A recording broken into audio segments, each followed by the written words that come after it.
Bonjour à tous et bienvenue sur le podcast Ouvrir une filiale aux États-Unis. Dans cet épisode, nous revenons sur la success story de Nicomatic, fabricant français de connecteurs électroniques qui s'est implanté aux États-Unis et qui a décidé d'y produire localement pour conquérir plus de marchés. Je suis Nicolas Bernard Masson et ce podcast vous est présenté par le bureau de représentation Invest de l'État de Pennsylvanie en France, Suisse et Belgique. Nous fournissons gratuitement un support aux PME et entreprises de taille intermédiaire francophones qui souhaitent s'implanter aux États-Unis. Pour nous contacter et retrouver tous nos dossiers thématiques gratuits, connectez-vous sur notre site internet www.ouvrirunefilialeauxétats-unis sans-info. L'invité du jour est Armando Zanqueta, directeur Amérique du Nord chez Nicomatic, ETI française d'environ 350 personnes avec 12 filiales à l'étranger.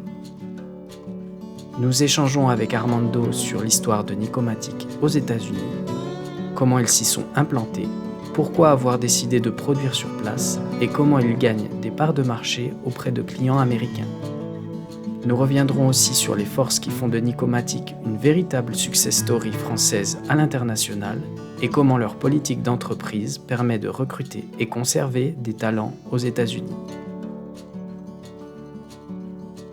Avant de lancer l'épisode, je vais vous laisser quelques secondes pour vous abonner au podcast. Car s'abonner, c'est nous aider à continuer notre action d'information gratuite et c'est vous aider vous-même à développer votre marché ou éviter des erreurs potentielles. Je vous donne encore 5 secondes pour le faire.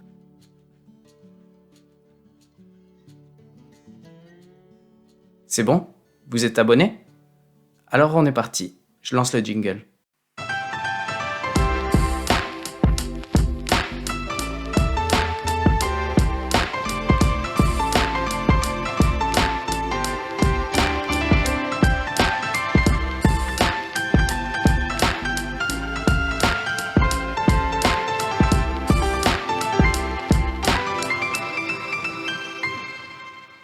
Bienvenue Armando, bienvenue dans le podcast. Bonjour et merci de m'accueillir. Merci à vous. Armando, je vais vous demander de vous présenter à nos auditeurs, de parler un petit peu de votre parcours, de vos emplois actuels et puis du groupe Nicomatic dans son ensemble. Donc moi je suis Armando Zanqueta. De formation, je suis scientifique et puis mon parcours professionnel m'a amené à faire de la R&D, du manufacturing, du marketing et puis j'ai pris la responsabilité de division dans des groupes et là je suis responsable de la filiale de Nicomatic aux États-Unis. Et en tant que tel, donc cette filiale couvre la zone Canada, US, Amérique centrale et Brésil. Voilà. Nicomatic, c'est une ETI française qui a été fondée en 1976 par Paul Nicolin et qui, depuis 2008, est co-dirigée par ses fils Olivier et Julien Nicolin. Donc, nous sommes 350 à 400 personnes à travers le monde, réparties en 12 filiales. Nous faisons un chiffre d'affaires d'à peu près 50 millions d'euros. La plupart de nos filiales sont des filiales commerciales, mais nous avons ce qu'on appelle des hubs, c'est dans chaque time zone, donc Europe, Asie, Amérique, nous avons trois entités qui produisent. Voilà, donc la plus grosse entité, bien sûr, en France, et de production, après c'est les États-Unis, et après c'est la Chine à Tianjin. Le groupe Nicomatic réalise 87% de son chiffre d'affaires hors France, pour une entreprise française. Et ça, c'est l'export est dans l'ADN de Nicomatic et le client est dans l'ADN de Nicomatic. Donc, on est une entreprise tournée vers le client. Et si je devrais caractériser Nicomatic, je la mettrais sur 3 points qui sont le service client, l'innovation et l'humain. Et dans l'humain, nous avons une façon un peu, je dirais, différente par rapport à certaines entreprises de gérer les personnes. C'est ce qu'on appelle, nous, l'entreprise libérée. Alors, c'est un mot qu'on entend de plus en plus souvent. C'est quoi l'entreprise libérée? Ben, c'est de donner aux personnes le pouvoir de faire les choses, donc la responsabilité et la liberté de faire. Et cela implique donc que l'on travaille avec la confiance, en toute transparence et avec de la bienveillance. Alors, cette façon de travailler permet d'être encore plus efficace, hein, en termes de service aux clients, et elle permet aussi aux employés de travailler dans un environnement où ils peuvent s'exprimer, où ils se sentent bien. Donc, les marchés nicomatiques, on va mettre ces trois marchés, c'est le marché militaire, aéronautique et spatial, et c'est à peu près 65% de nos activités. Le marché industriel, 19%, et le marché médical, 16%. D'accord. Et Nicomatic, du coup, comment vous vous êtes implanté aux États-Unis? Comment a démarré cette histoire américaine? Alors, en 1984, Paul Nicolin a cherché donc un agent pour vendre à l'époque des pièces de décolletage. Parce qu'à cette époque, Nicomatic exportait des pièces de décolletage faites dans la vallée de l'Arve. Et au fur et à mesure que Nicomatic en France grossissait, donc Paul Nicolin a racheté une entreprise qui faisait et du décolletage, puis en 87 une entreprise qui faisait de la connectique pour circuits imprimés souples. Il a cherché aux États-Unis une société qui lui permettait de vendre ses produits. Alors, le premier agent n'avait pas la, je dirais, structure nécessaire pour vendre ses produits dans tous les États-Unis. Et il a trouvé un partenaire à l'époque qui était suisse, mais qui avait une structure aux États-Unis qui s'appelait, à Long Island, qui s'appelait Preci Contact. Et ça, c'était dans les années, au milieu des années 90, en 94-95. Et cette société, qui avait donc une structure commerciale, une structure technique de support, a commencé à vendre ce que les connecteurs Crimflex, donc boîtier contact, les dômes de Nicomatic. Et il s'est posé la question à cette époque-là de faire connaître le nom de Nicomatic. Et donc Paul Nicolin a proposé à Preci Contact de monter une structure ensemble avec le nom de Nicomatic. Ça a été la création de Nicomatic North America. Et peu de temps après, il a racheté les parts de Preci Contact pour être indépendant. Alors, pourquoi s'être installé en Pennsylvanie? Parce que Preci Contact était à Langhorne, en Pennsylvanie. Donc, après, il a fallu trouver des bureaux en Pennsylvanie qui pouvaient intéresser Nicomatic. On est venu à Horsham au tout début, 96-97. Après, on a bougé vers Warminster, qui est juste à côté. Et là, depuis 2018, on a acheté un site à Horsham. Et on est, depuis 2018, revenu au lieu de création de Nicomatic, États-Unis.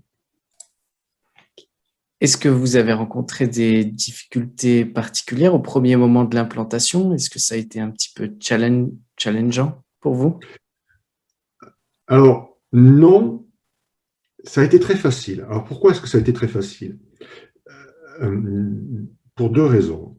Une raison tenant au produit lui-même et une raison tenant à la structure qui était en place aux États-Unis. Donc, c'était une structure 100% américaine, donc où il n'y avait que des Américains, d'accord, et qui aimait le produit que fabriquait Nicomatic, qui avait le désir de vendre ce produit, Et à Nicomatic, pardon, aux États-Unis, à cette époque-là, il n'y avait pas trop de concurrence sur ce type de produit. Et donc, le réseau commercial plus le soutien technique a permis de développer très rapidement les ventes donc de Creamflex et de Dome. Donc, ça a été plutôt facile.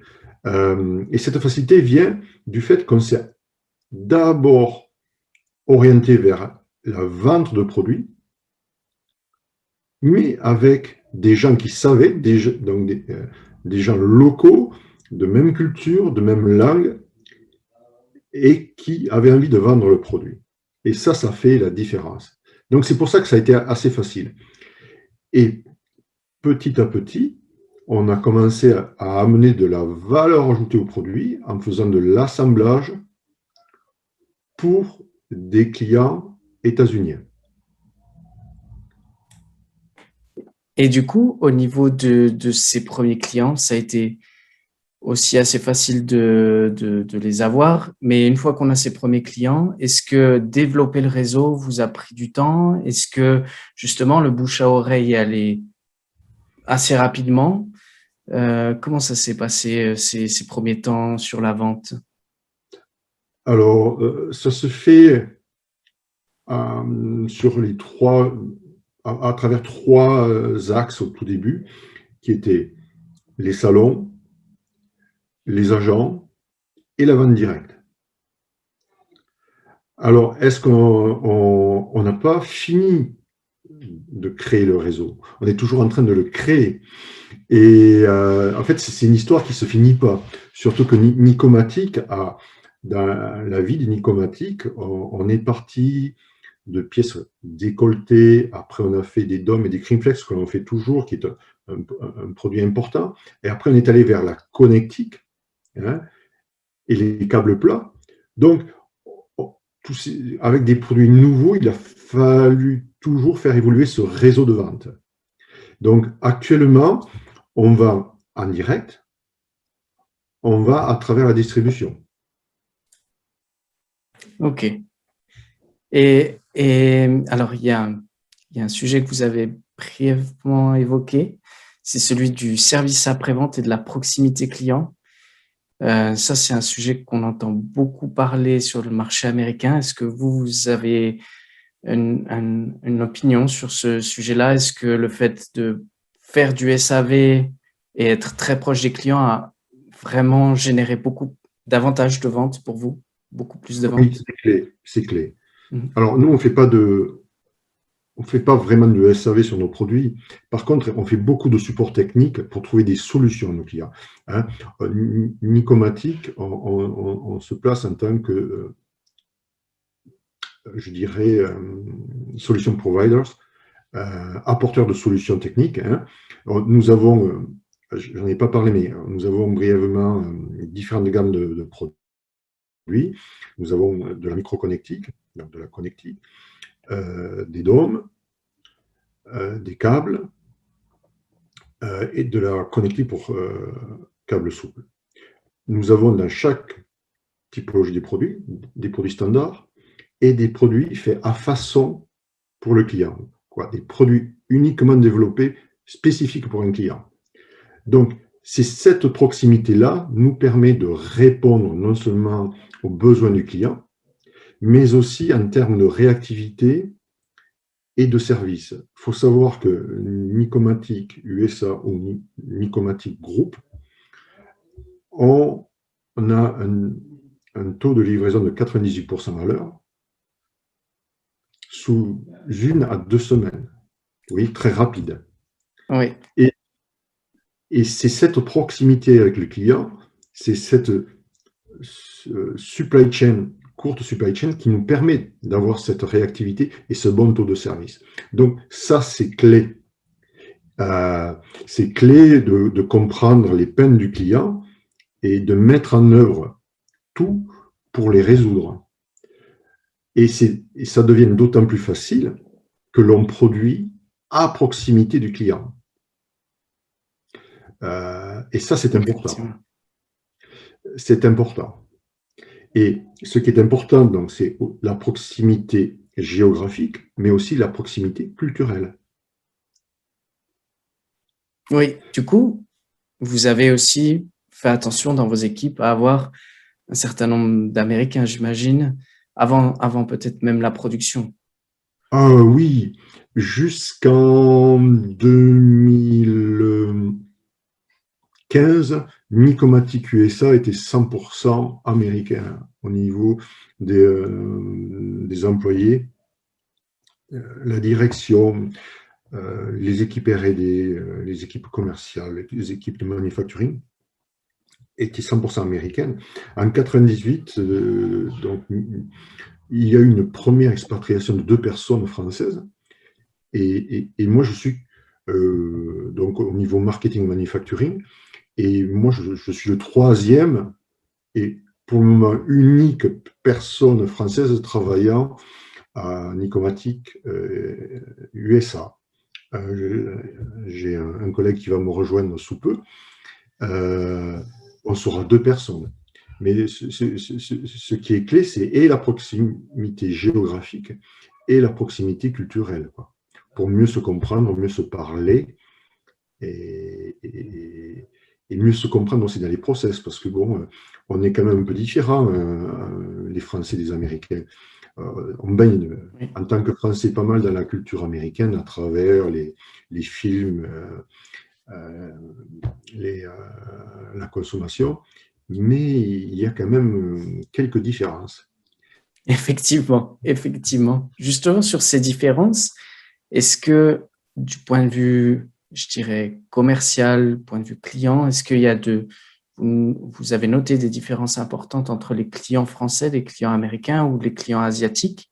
Est-ce qu'aux États-Unis, il y a des attentes différentes sur le temps de livraison, sur le support, le volume des commandes, la spécificité des produits?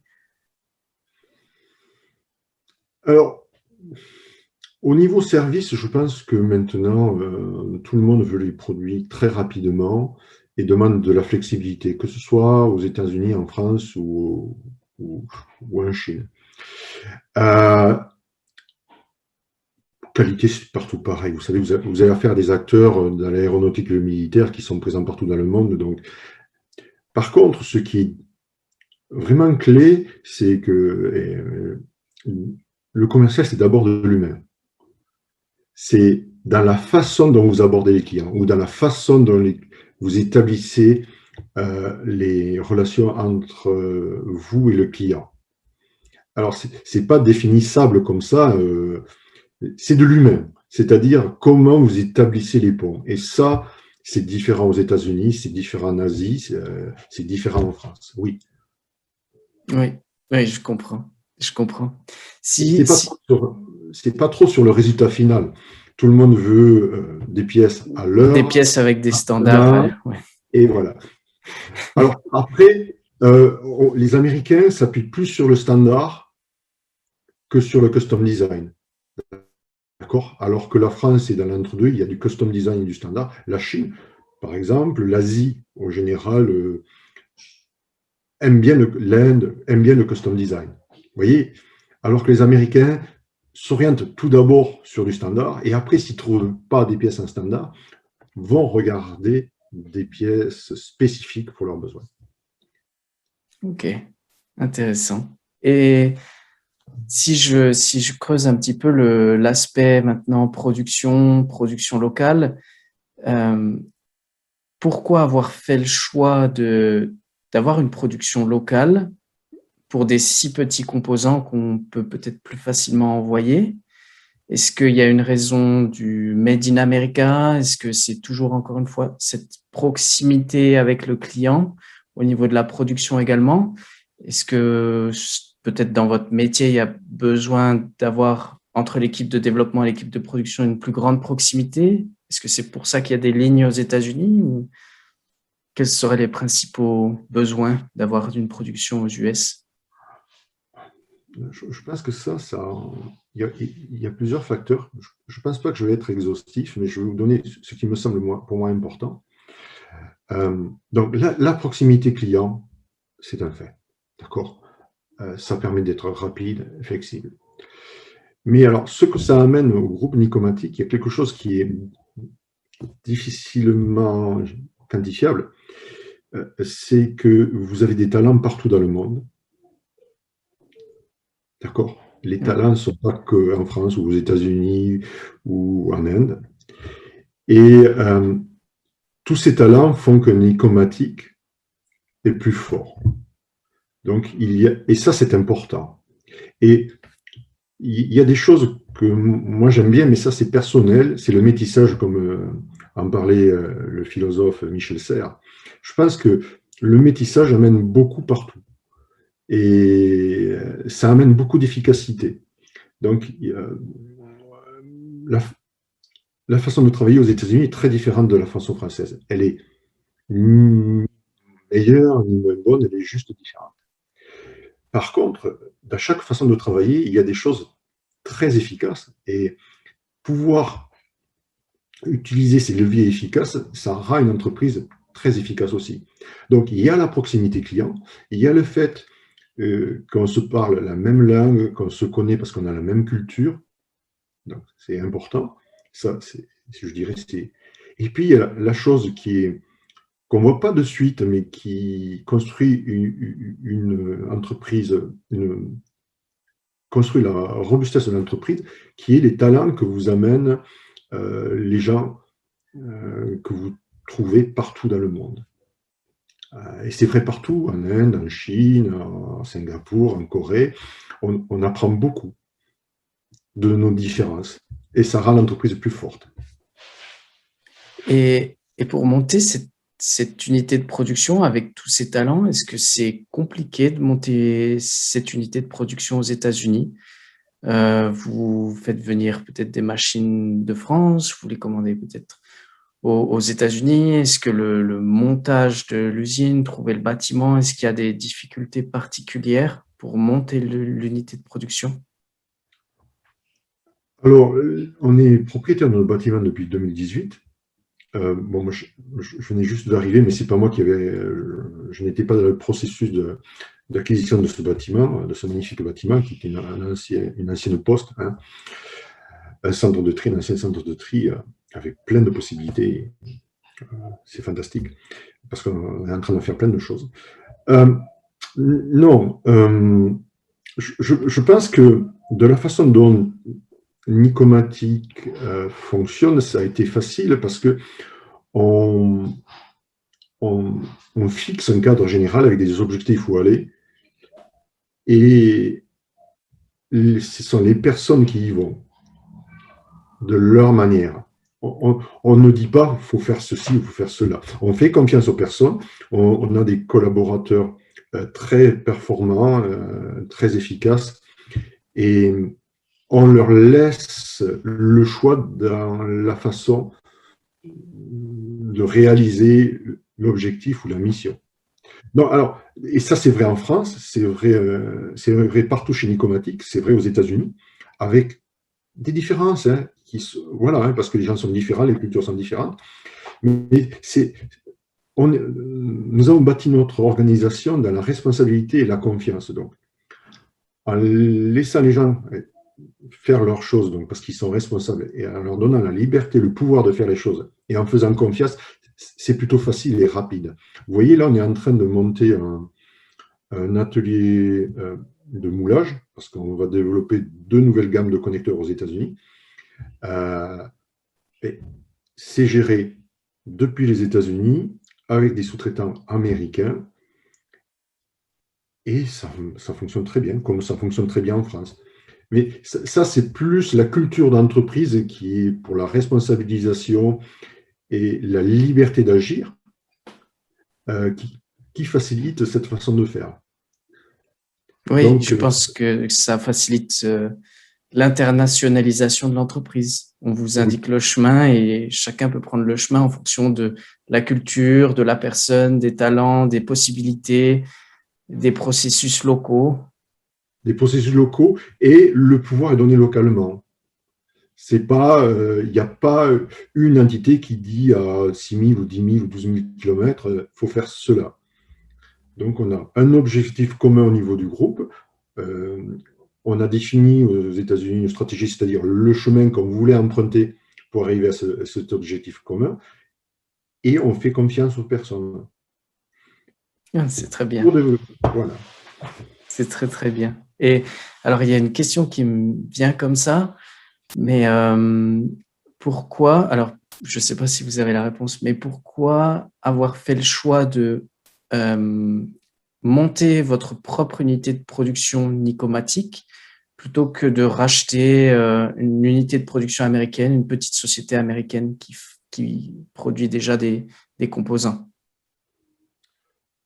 Alors, on est en train de regarder ça aussi. Enfin, c'est assez historique. Parce qu'on a commencé donc avec Précis Contact, il y avait du personnel technique. On a un peu commencé ça, en fait, avec Précis Contact. On a monté quelque chose. Alors, ce n'est pas vraiment un rachat d'une société comme ça. On a d'abord monté une société commune et puis on a racheté les parts de Précis Contact à cette société commune. Et voilà. Euh, non, mais c'est une bonne idée, c'est une bonne façon de faire aussi, hein. C'est quelque chose que nous, Nicomatic, on regarde, le rachat de sociétés sur des produits que nous ne faisons pas aux États-Unis ou partout ailleurs dans le monde. Oui, ça peut être une bonne possibilité. Oui, oui, oui, tout à fait.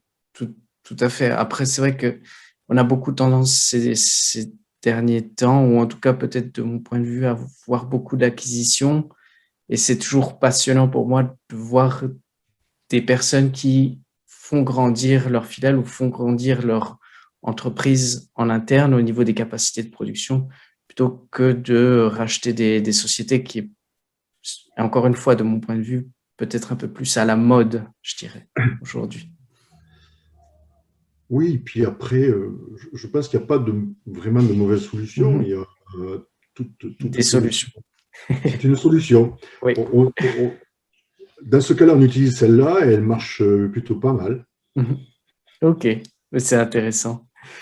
Est-ce que vous avez un conseil pratique ou une erreur ou des choses à partager de ce point de vue-là au niveau de la gestion de la filiale, du montage de l'unité de production? Est-ce qu'il y a des choses que vous souhaiteriez transmettre à nos auditeurs en disant, ben voilà, peut-être ça, faut faire attention, ou ça, peut-être le prévoir, l'anticiper? Euh, je dirais que, alors ça n'engage que moi, hein. J'ai pas de, je dirais, j'ai pas de formule magique et c'est juste par rapport à ma personnalité ou des choses comme ça. Je sais pas si ça marche ou pas. Enfin, ça a l'air de marcher en ce qui concerne Nicomatic USA et ma façon de travailler, mais encore une fois, il faut rester modeste parce que chaque cas est différent. Euh, le danger, en fait, le succès de Nicomatic, c'est que les filiales sont autonomes, voire indépendantes. Okay, ça fait le succès de Nicomatic, c'est la volonté de Olivier et Julien Nicolin, c'est d'avoir un réseau de filiales qui travaillent ensemble, interdépendantes, autonomes. Mais à cela, il faut faire attention de ne pas devenir trop indépendant et de se couper du groupe Nicomatic. On a tendance à le faire parce que les cultures sont différentes, parce qu'on ne parle pas forcément le même langage. Donc et puis parce qu'on a de l'autonomie et que l'homme est ainsi fait qu'on veut tout faire par soi-même. Donc le danger, c'est ce biais-là qui est de vouloir tout faire, être trop autonome et de se couper, et on se coupe de l'objectif commun. Donc ça, voilà. Après, moi je pense que si on veut que ça fonctionne, mais encore une fois, ça n'engage que moi, il faut écouter les gens, faire confiance et, et se mettre en position d'aide, pas en position de directive. D'accord. Oui. Voilà, ça c'est important. Parce qu'ils feront les choses de façon différentes et les États-Unis feront les choses différentes des Français. Et quand vous avez baigné pendant X années en culture française, vous avez tendance à raisonner dans votre propre culture. Et ça, il faut lutter souvent contre ça parce que vous avez toujours raisonné votre culture. Donc, il faut lutter contre ça. Donc, pour ça, moi, j'ai trouvé deux façons de faire. C'est j'écoute, je fais confiance et je suis un support pour pas qu'il n'y ait d'échec. Oui, Alors après, ça marche avec Nicomatic USA. Je suis pas sûr que ça marche dans d'autres structures. Mais c'est voilà. effectivement. Ouais, ouais, ouais, chacun sa méthode dans son propre cas de figure, quoi. Est-ce que justement, au niveau de la gestion au quotidien d'une équipe qui est composée d'Américains et d'expatriés aux États-Unis, est-ce qu'il y a des particularités? Est-ce que au début, ça a été peut-être un peu plus dur sur certains aspects? Est-ce que les Américains, par exemple, attendent que vous mettiez des objectifs clairs ou que vous rappeliez les objectifs ou les buts assez souvent? Est-ce qu'il y a des particularités? Ah oui, c'est vrai, maintenant vous m'y faites penser. Euh, en France, on est plus abstrait que les Américains. C'est-à-dire, une phrase veut dire plein de choses. Aux États-Unis, on s'en tient aux mots. Donc, il faut être très clair au niveau des objectifs. Très, très clair. Ah oui. Alors, et très précis. En fait, je pense il faut que tout soit dit. Alors qu'en France, on a des fois tendance, ou j'ai plutôt tendance à faire une phrase et à pas être aussi clair. Donc, il m'a fallu amener beaucoup de précision et de clarté dans les objectifs. Oui, c'est vrai. C'est une différence. Aux États-Unis, on est plus process, on est plus atteinte des objectifs. Et voilà. Alors, autrement, après, je dirais, la même façon qu'en France, c'est-à-dire, on dit ce qu'on fait, on fait ce qu'on dit, quoi. Hmm. Et ça, c'est important dans le management. Parce que dire ce qu'on fait, ne pas le faire, ça vous décrédibilise. Et C'est, ça, c'est vrai partout. Mais ça, c'est vrai partout. Pas qu'aux États-Unis, pas qu'en France, voilà. Mais le côté aussi, je dirais, très policé. Bon, il y a plein de choses, il y a des choses qu'on ne peut pas dire aux États-Unis, qu'on peut dire en France. Voilà. Alors, il y a des fois, bon, parler de l'âge, c'est des choses qu'on peut parler en France. Voilà. Il y a des ajustements à faire, oui. Mais ils se font rapidement. Si on écoute, faut beaucoup écouter, essayer de comprendre, se mettre à la place des gens et, et avoir confiance. Ça, c'est important. Mais ça, c'est vrai en France aussi. Votre équipe sera d'autant plus forte, c'est que parce que vous faites confiance à votre équipe. Et Mhm. l'équipe vous fait confiance parce que quand elle a besoin de vous, elle sait que vous répondez présent pour l'aider. Ça, c'est important, quoi. Donc, moi, je me suis placé dans cette position qui est j'écoute, je fais confiance et j'aide.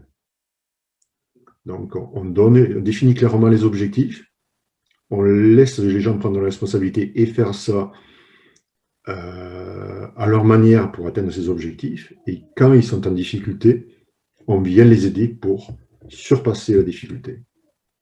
Mais je pense que ça aussi est aussi valable en France. Oui, en tout cas, je trouve aussi que vous êtes un bon ambassadeur de ce que Nicomatic souhaite mettre en place dans l'entreprise. Je pense que ça correspond tout à fait aux valeurs de Nicomatic que vous avez décrites au tout début de l'interview. Oui, alors ben, Mm. oui, ce sont des valeurs qui sont très fortes et auxquelles on adhère chez Nicomatic parce que c'est très agréable et très efficace de travailler dans ces conditions. Mm. Quand vous avez goûté à ces conditions-là, et aux États-Unis, c'est pareil. Les gens avec peu de hiérarchie, beaucoup de liberté, ça rend le travail très intéressant et le cadre de vie très agréable.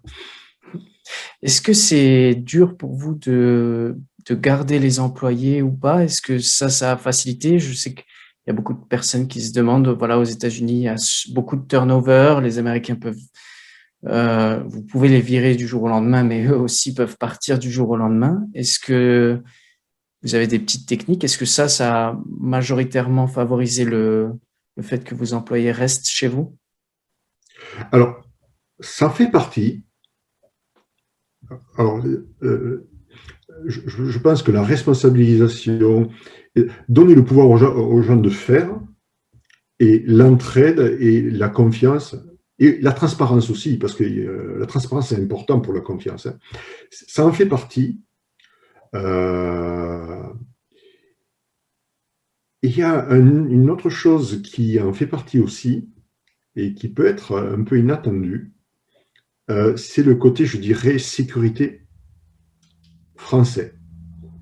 C'est qu'ils savent qu'en venant chez Nicomatic, on ne va pas licencier les gens sur un coup de tête ou parce qu'il y a une baisse d'activité.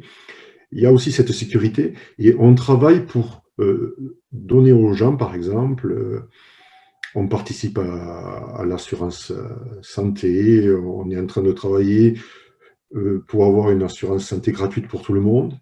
Euh, on donne, on a mis en place des jours de congé. Par exemple, vous avez 5 jours de congé. Si vous allez à l'hôpital, vous avez 5 jours de plus. Lors d'une naissance d'un enfant, que ce soit euh, l'épouse ou le mari, ils ont droit à 5 jours de congé. On a mis en place, on est en train de bâtir quelque chose qui a un peu de French spirit. Vous voyez Oui. Donc, c'est ce métissage qu'on est en train de faire. Donc, il y a le fait d'avoir un job super intéressant parce qu'on fait des produits intéressants, très techniques dans nos marchés, et en plus, euh, je les fais je suis responsable de ça. Donc, ça donne un job super intéressant. Et puis, il y a le côté aussi, je dirais, sécurité. Euh, qui fait que euh, les gens restent aussi, parce qu'ils Mhm. s'épanouissent dans leur travail et en même temps, ils voient que, en tant que. On essaie toujours d'améliorer ce qu'ils appellent les bénéfices, donc tout ce qui est assurance santé, congé, voilà quoi. Et pour conclure, quel serait le conseil de la fin pour vous, peut-être sur des domaines ressources humaines, vente ou administratifs? Est-ce qu'il y a un conseil de la fin? Est-ce que ça serait rester à l'écoute ou... S'entourer, faire confiance avec les personnes que l'on a et